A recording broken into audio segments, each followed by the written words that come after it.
Hello everyone. तो पिछले videos में हम देख चुके हैं कि कैसे जो पुर्तगीज़ हैं वो इंडिया में आते हैं। इस वीडियो में हम देखेंगे कि कैसे डच इंडिया में आए। तो सबसे पहले डच के इंडिया में आने का शुरुआत होता है 1596 में। 1596 में क्या होता है, कॉर्नलिस दी हॉटमैन जो है, इसको मैं लिख देती हूँ,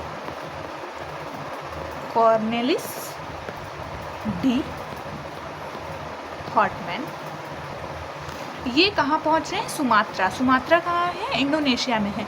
सुमात्रा और बंटम आइलैंड्स के पास ये पहुँच रहे हैं। ये डच थे। डच मतलब कौन, डच वो लोग जो कि नीदरलैंड्स और या फिर होलैंड से आते हैं, ठीक है। तो ये कॉर्नवालिस डी हॉटमैन जो है वो 1596 में सुमात्रा, इंडोनेशिया या फिर बंटम आइलैंड में पहुँचते हैं। अब जो डच हैं वो 1600 में डच ईस्ट इंडिया कंपनी का फॉर्मेशन करते हैं और ये इंडिया में ट्रेड करने के लिए बहुत ज़्यादा इंटरेस्टेड नहीं थे। ये साउथ ईस्ट एशिया वाला जो रीजन था वहाँ पे ट्रेड किया करते थे। पर इनको जब रियलाइज़ हुआ कि जो इंडियन क्लोथ्स हैं उनका यूरोपियन मार्केट में बहुत ज़्यादा डिमांड है और इस हाई डिमांड की वजह से इन्होंने इंडिया में ट्रेड करना स्टार्ट किया।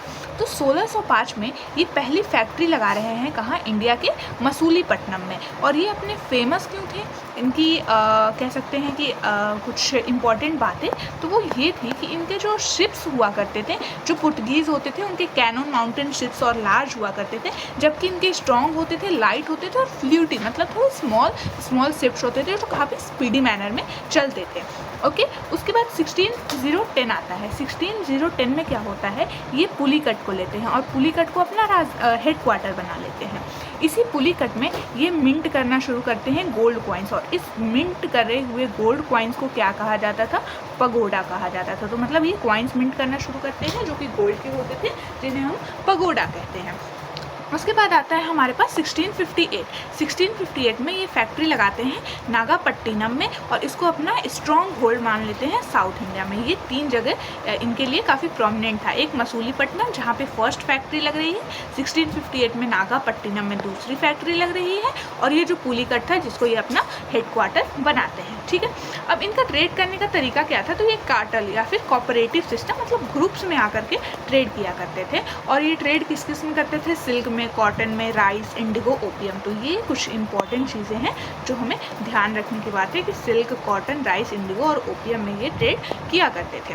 अब डच जो है वो अल्टीमेटली अपना टेरिटरी किसको लॉस करते हैं, ब्रिटिशर्स को लॉस करते हैं, और इसकी वजह से इनका इंडिया में रूल जो है वो ख़त्म हो जाता है। तो ये पूरा था डच के बारे में, कैसे हमें डच को पढ़ना है।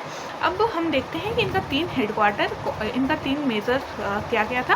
तो पहला कि जैसे मैंने ये बताया था, जहाँ पे इन्होंने मसूलीपट्टनम पहली फैक्ट्री लगाई थी। उसके बाद पुलिकट जो है वो इनका हेडक्वार्टर बना है, जहाँ पे पगोडा नाम का कॉइन ये मिंट कर रहे हैं, गोल्ड कॉइन जो था। और तीसरा क्या था, नागापट्टिनम जो सेकंड हेडक्वार्टर ये बना रहे हैं 1658 में।